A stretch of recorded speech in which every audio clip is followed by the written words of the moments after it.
Es probable que no la haya escuchado nunca. Y es inútil que la busque en el diccionario. Pero está ahí. Seguimos el fútbol más de cerca que nadie desde hace 30 años. Y han tenido que vaciarse los estadios para que nos diéramos cuenta. No importa dónde vayamos. Quiricocho está presente en cada campo. Desde hace mucho tiempo.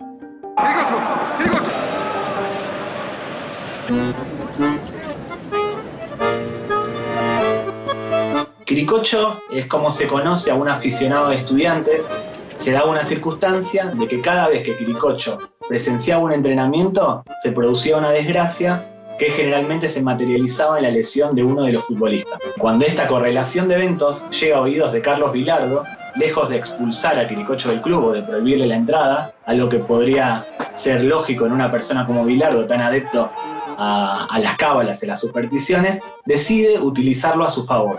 ¿Cómo? Convirtiéndolo en el encargado de recibir a los equipos que se desplazaban a La Plata para enfrentarse a Estudiantes. Aquel año, Estudiantes termina proclamándose campeón del torneo metropolitano, habiendo perdido un único encuentro, curiosamente el único en el que Quiricocho no pudo recibir al equipo contrario, que era Boca, que por aquel entonces tenía un cuerpo de seguridad encargado de proteger a los jugadores y evitar que personas como Quiricocho se acercasen a recibirlo. Aquel personaje se convirtió en el talismán de un Bilardo que aterrizaría en Sevilla 10 años más tarde, para darse cuenta de que misteriosamente Quiricocho había llegado antes que él. Siempre cuenta que cuando entrenó durante su primera etapa en el Sevilla, se sorprendió cuando al momento de un lanzamiento de penal escuchó desde la platea a alguien pronunciar Quiricocho, Quiricocho.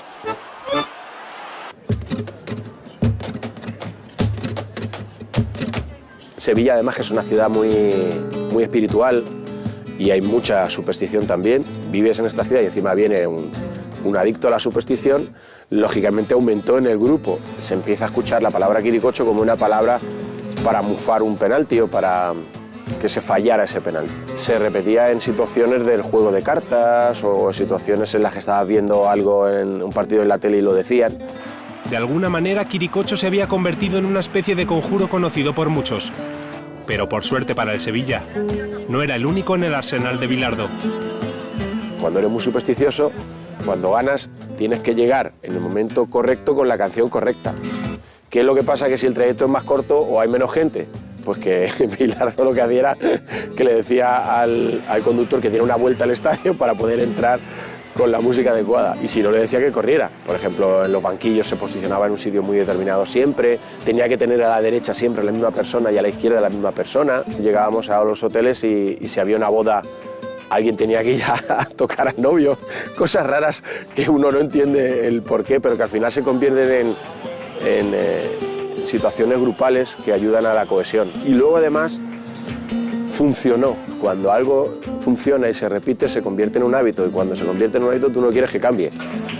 Carlos Salvador Bilardo entrenó una temporada al Sevilla. Después se sentó en el banquillo de Boca Juniors y volvió al Pizjuán para dirigir tan solo 4 partidos antes de regresar al lugar donde todo empezó.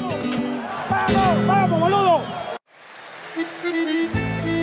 Bilardo, cuando regresa al fútbol argentino para dirigir a Estudiantes de La Plata, lo primero que hace es preguntar por Quiricocho, pero nadie más supo de él desde que tuvo su momento de gloria o de importancia en la historia de Estudiantes. Se le perdió completamente la pista.